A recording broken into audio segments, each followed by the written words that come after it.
I'm glad to be joined by Zhou Bo, Senior Fellow of the Center for International Security and Strategy with Tsinghua University. Senior Colonel Zhou, good to see you. Hello, Jianwei.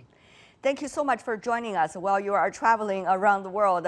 Let me ask you about the latest decision by China to send honorary guards to Moscow, as well as its earlier practices to do so. What do you think kind of gesture it is sending this time? Well, that just looks beautiful because Chinese Guard of Honor is really an impressive Guard of Honor. That was taken notice even by Richard Nixon when he first visited China. So when he walked down the stairs from his Air Force Number One, he wrote how he was impressed, by the Chinese Guard of Honor. So as that was the first thing that actually has impressed him. So right now with China become more open with more and more events overseas, especially to mark all these grand events. So I think Chinese Guard of Honor, they should be there. We noticed that China, Russia, Iran, for example, had joint military exercises back in March this year. Meanwhile, we also saw China, Russia participating in other joint military exercises with other countries involved as well last year. What do you think at this critical moment when everybody is trying to figure out what is the nature of relations between China and Russia, that China is sending guards of honor over? Well, I think the China-Russian relationship is extremely good to the extent that it is often misread. And this actually has just caused a lot of noise in the West. Yeah, they believe that China and Russian relationship is one of alliance, which is not true. Having said that, China-Russian relationship, as I have described earlier, is just like two lines in parallel. That means no matter how close they are, they won't overlap into one of military allies. As far as exercises are concerned, China and Russia have done a lot of exercises, but after 2000, when China abandoned its long-held policy of not having exercises with foreign countries. So we first had exercise with Kyrgyzstan, and then the Shanghai Cooperation Organization, we had a number of multilateral of exercises, and bilateral between China and Russia, they are at a different scale. Sometimes it could be over 10,000 people, for example, and now they are found, between two navies and between two air force on land, at sea, and in the air. What kind of gesture do you think the rest of the world is getting out of this? Are they reading this correctly? Well, that's exactly the problem. You see, China and Russia are largest close neighbors, toward each other. Therefore, it is in our interest and also in Russian interest to have this friendship and good neighborly policy further enhanced. But the problem with the West, in part because of the war in Ukraine, they would just look at this bilateral relationship through the prism of Europe. We have made our stance crystal clear that no nuclear weapons should be used in Europe. The accusation on China of providing dual-use items, well, this actually should not be read like that, because when something is dual-use in nature, you have to consider it is for civilian use first, just like oil and gas, right? Nobody would consider oil and gas a military product. But if you put oil or gas into the tank of a military truck, you could say it is for military use, right? But normally, nobody would consider oil and gas a military product. We understand from the Chinese Foreign Ministry spokesperson, quote, as the two main battlefields of World War II, in Asia and in Europe, China and Russia made tremendous sacrifices and great contributions to winning the world anti-fascist war, end of quote.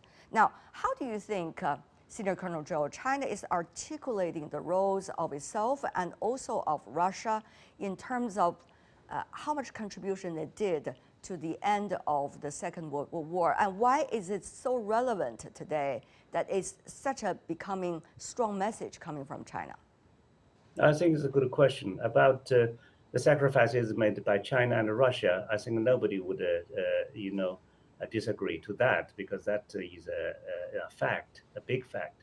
The question is how relevant it is for today, because right now the world seems to be in a kind of disorder. Well, you can put it in another way. According to Munich Security Conference, they call it multipolarization, right? Because the argument is we don't know whether this world is unipolar, multipolar, or even no polar, but this trend of multipolarization is clearly down the road. And right now, I think all the world, is tied up with Trump's tariff war, and China is bashed the most. But on the other hand, China is also the one that actually to some extent, I would say, leading the world, in fighting against this kind of war from Donald Trump. So the world international order is no longer what it was, and so it is in a kind of shift. So therefore, how it might shift, I would argue that probably very few people would disagree that it is shifting toward the Indo-Pacific or Asia-Pacific, right? Because I attended quite a few Munich security conferences, and one of the conclusions that impressed me most is actually a conclusion made by the think tank, made by this conference in Germany. That is, the world is becoming less Western, and the West itself is becoming less Western, right?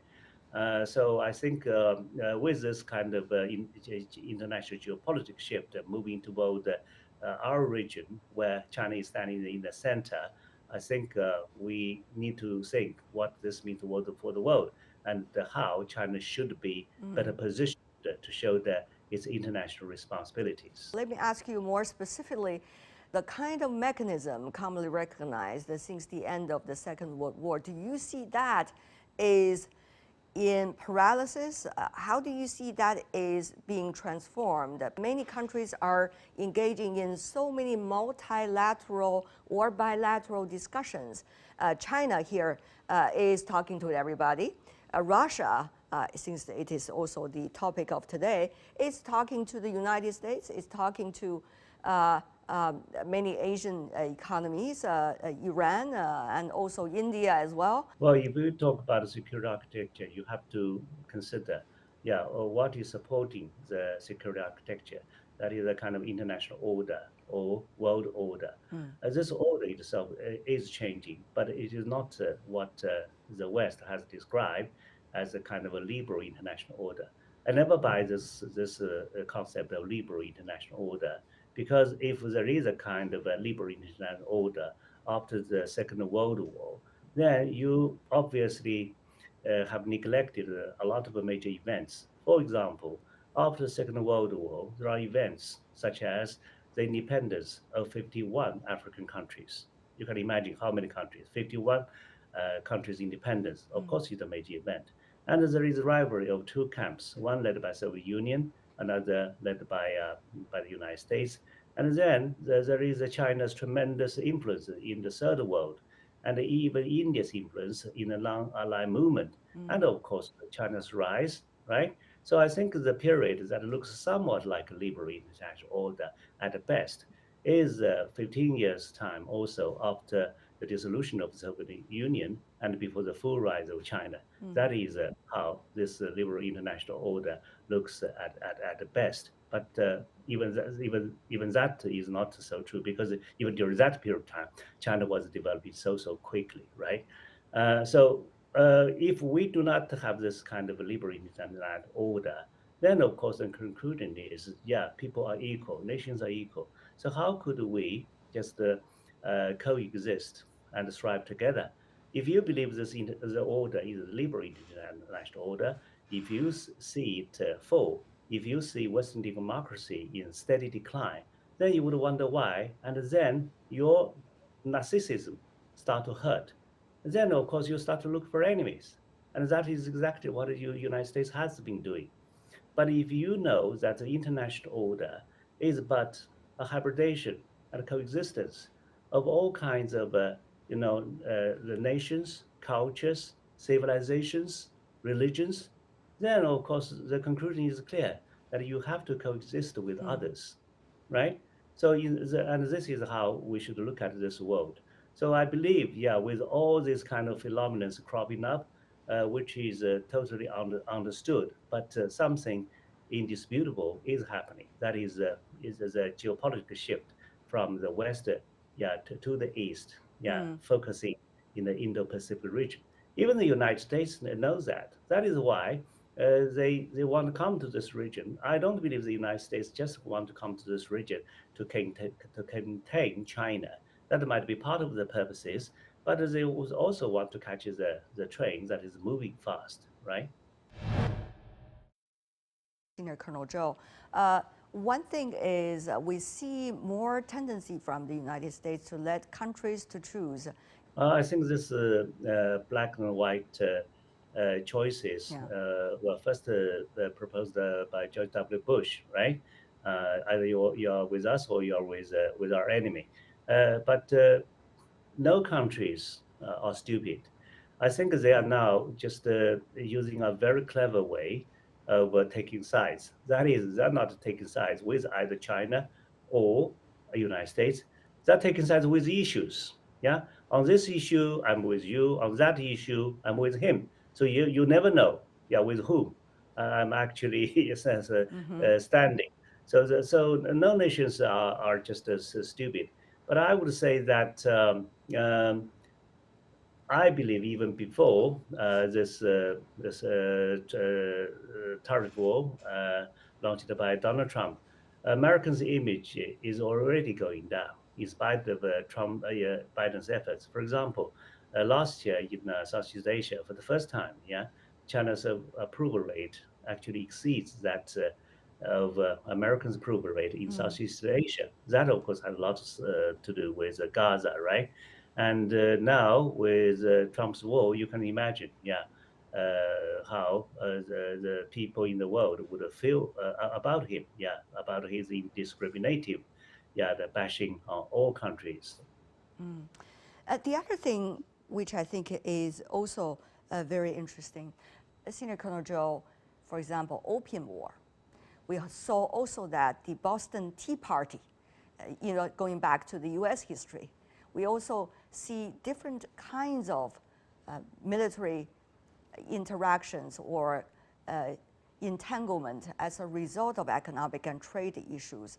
So while we are thinking about this in mind, how to avoid real military conflicts and wars at a time when the tariff war is getting ever more intense by the day? Well, you're certainly right that a trade war could spill over into a real war because this is exactly what happened during the Second World War between Japan and the United States. When the United States announced that it would not no longer sell oil, that is about 90% of export to Japan. Japan believe, okay, there is no other way out but to launch a war, right?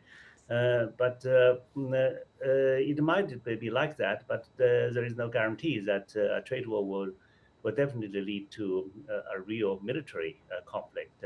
So that may not be the case.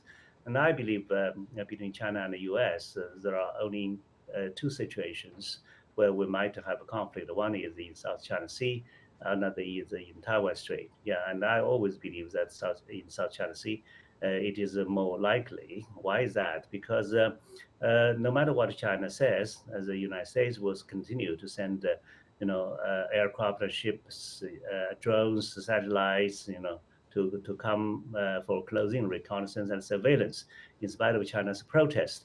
And but the problem is China does not only protest. China would actually have a response, military response. So according to Pentagon, in 2 years' time, China would make over 180 interceptions. That would mean one interception every 4 days, right? And these kind of interceptions, in the air, would create a lot of a situation of two aircrafts being too close to one another. And so this is really, really risky. Yeah. But the thing is, we look at the same issue in different lights. The United States believe it is, doing freedom of navigation and over flight, for example, while China believes that it is safeguarding its sovereignty. So there is no compromise on this issue, and this kind of debate has been going on for decades. But then in Taiwan Strait, of course, there is no guarantee that there would be a war. I mean, in China, we're still talking about peaceful reunification, right? So that is why I believe actually in South China Sea, it is more dangerous, for conflicts that are triggered by unintended, unintended collision of between aircraft and ships, I would say. So I believe these are the two only situations where China and the United States might have military conflicts. But for the possibility of economic rivalry spilling over into military conflicts, I think between China and US, there is no such possibility because the Chinese economy is large enough, right? And Americans and China's economy's dependency on the United States is actually going down. And China is a larger trading partner to 130 countries. So this wouldn't be the case. Let me also ask you about China's balance. If you look at my news agenda this week, Senior Colonel Zhou, half of the week have been contributing to the 50th anniversary of relations between China and Europe. That is a big news in China. A lot of media are working on that, and also a lot of discussions going on about that topic. Meanwhile, there is also on the same week interactions between China and Russia. Look at the delicate balance that China has to tip at this moment in order to work on so many different issues and work with different partners. China has managed well. For example, China, first of all, have been working on tightrope between two friends, that is Russia and Ukraine. And for two friends who are wrestling with one another, sometimes you would have some complaint, from them, for different reasons. But then China's relationship with European capitals has become sour, ironically, because of some things that China didn't do. China actually didn't provide assistance to Russia, so on and so forth. But I think they eventually have come to realize that China can only, act according to China's national interest while considering about its international responsibilities. China and Russia are largest neighbors towards each other. And therefore, of course, it is our own priority to manage this bilateral relationship. Well, in your earlier book, Should the World Fear China, you mentioned several important aspects, Senior Colonel Zhou. China's interest, shouldering China's international responsibilities, the future of international order, just to name a few. How do you think these points are connected? Because every one of them is a tremendous task, so to speak.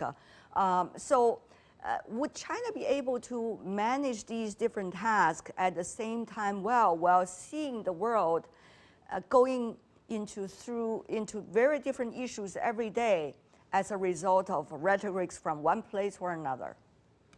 Well, thank you for mentioning my book, Should the World Fear China. You have to look at what is, governing all this relationship. That is the international order. And the international order is different in different people's eyes.